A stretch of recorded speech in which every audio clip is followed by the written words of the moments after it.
জুলাই ঘোষণাপত্র ও সনদের দাবিতে ৩ আগস্ট ছাত্র জনতাকে সঙ্গে নিয়ে কেন্দ্রীয় শহীদ মিনারে জড়ো হওয়ার ঘোষণা দিয়েছেন জাতীয় নাগরিক পার্টির আহ্বায়ক নাহিদ ইসলাম। বৃহস্পতিবার জুলাই পদযাত্রার ১০ম দিন বিকেলে নড়াইল শহরের পুরাতন বাস টার্মিনাল চত্বরের মুক্ত মঞ্চে এই ঘোষণা দেন তিনি। মাগুরা প্রতিনিধি সুজন মাহমুদ এবং নড়াইল থেকে সজীব বিশ্বাসের পাঠানো তথ্য ছবিতে ডেস্ক রিপোর্ট।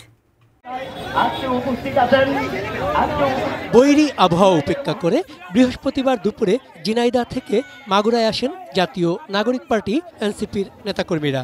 মাগুরা সদরের ইচাখাদা বাজার থেকে স্থানীয় নেতাকর্মীরা স্লোগানে তাদের বরণ করেন। পরে মাগুরা শহরের ভায়ানার মোড়ে পথসভা করে এনসিপি।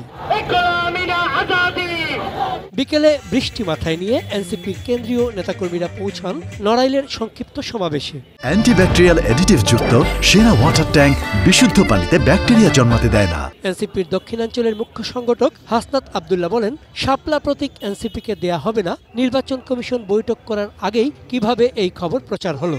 এনসিপি এই নির্বাচন কমিশনকে ধিক্কার জানায় বলেও মন্তব্য করেন তিনি। এই নির্বাচন কমিশনের দ্বিচারিতাকে তারা মিটিং করেছে আজকে, তারা কিভাবে গতকালই হচ্ছে তারা ফলাফল তারা জানিয়ে দেয় যে তারা শাপলা মার্কাকে তারা দিবে না।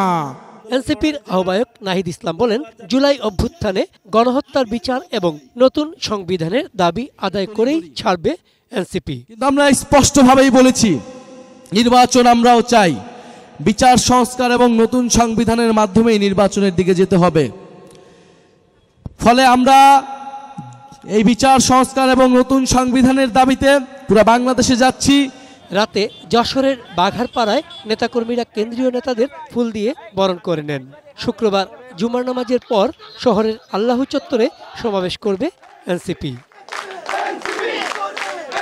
চন্দন পাল, ডেস্ক রিপোর্ট, এটিএন নিউজ।